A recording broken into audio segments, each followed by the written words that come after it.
Hello, my name is Zidan, and today I'm going to be talking about an emerging trend known as generative AI.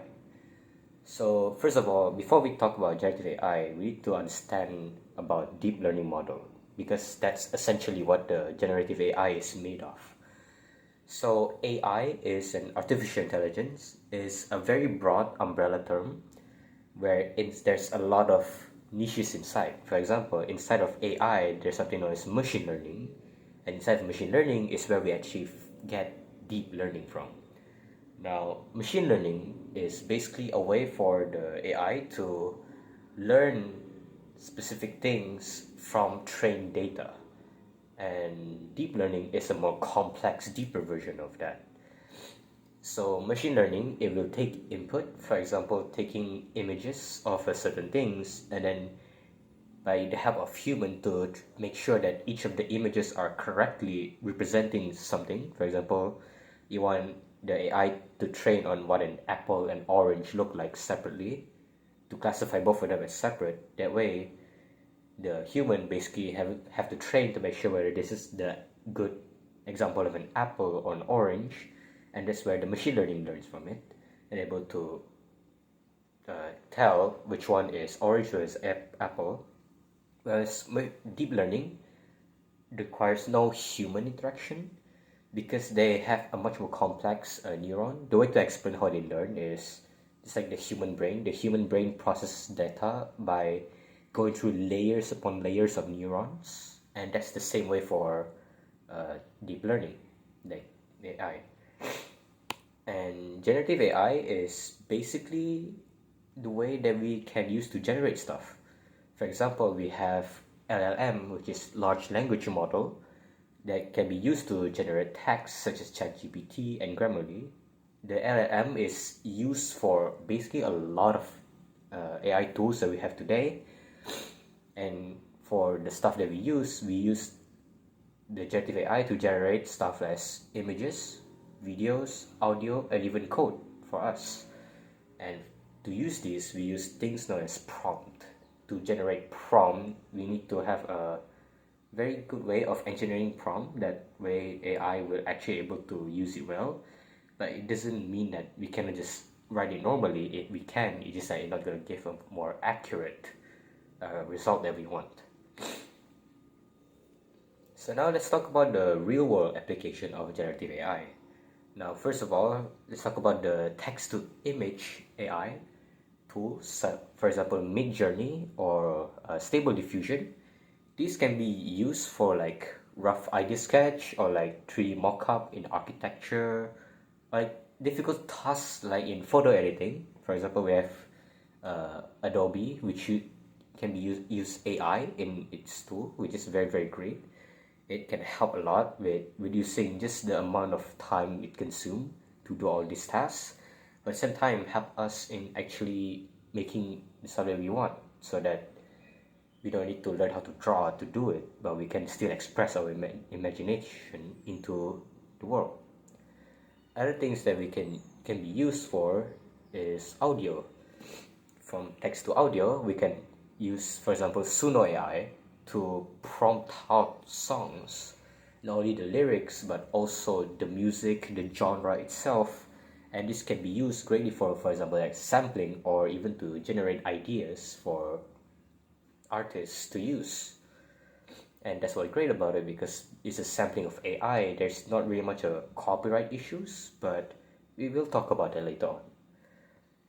Next is video, so text to video. We have Sora AI, which can create realistic and imaginative scenes like a video. So we take the text to image and we basically make it move. And Sora AI can help in really just recreating a very realistic view. So you can be used, for example, to create your own film if you like, or a more simple one will be the trailer. And any concept of video, as long as it fits, Sora AI is more to a realistic rather than more imaginative, like stylistic ones, but it may change in the future. And text to video is the most difficult one, so it requires a lot more engineered prompt. Next is the last one, is the one that we're going to be used a lot, which is coding, which is text to code. Not really text to code, but you get it. It's, for example, we have a software known as Replete, where the AI is basically help us not only to explain code, but also to help us finish up the code. So first of all, in finish up the code, it can help us to basically make the time consuming like coding this thing that just makes sense much easier, because some code requires a long line, but it just makes that thing. So the AI just help you out, you need to finish it all. The second is that if you have a code, for example, if you're learning how to use a code, you copy the line to the code, you don't know how it works, the AI actually teaches you what each line of code does, and this can help you in actually will help us in learning the code line by line, rather than giving this wall of text and assuming, oh, that's what it does. By actually explaining line by line, we can actually understand how the code refers to this. And this alone just helps a lot in learning how to code in general. And one thing I'll talk about in the real world application is that the controversy of copyrights.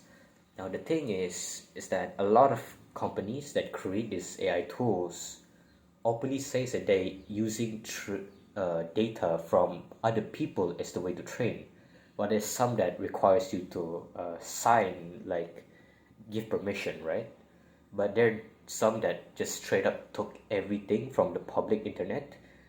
So for something that text to image, this could be very damaging to the original artists, because their art style are being copied and trained by an AI.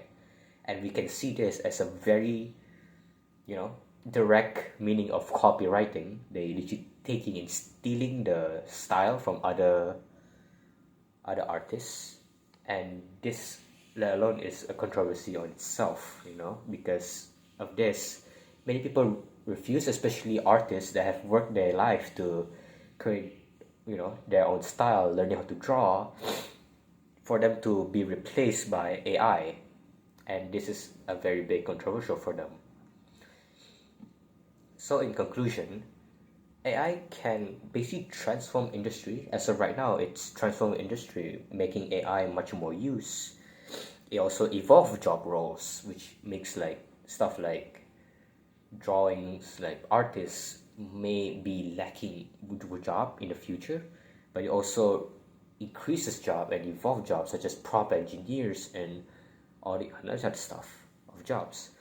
And not only that, like I said before, it allows creativity to be more free for everyone. So rather than you needing to learn how to do something, for example, learning how to animate, for you to finally able to do stuff that you want, now you can use AI as a tool to help you kind of simulate what you want to create in the world. That way you don't need to practice so long for something, like just you want to express yourself.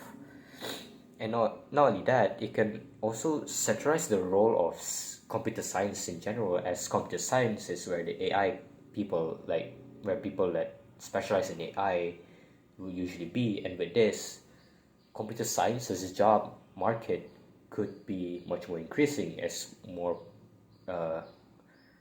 needs for people that knew about AI. For example, AI engineers will be needed for all the other companies. And basically, we need to put ethics in to make sure the future of AI does not compromise, rather improve on our life. Which is why we need to have some sort of way to put a limit on ethics, to make sure that the artist does not have to deal with copyright issues. But so finding a way to train AI on a data that is not stolen, but rather being given as a permission by other people. And yeah, that is from me. Thank you.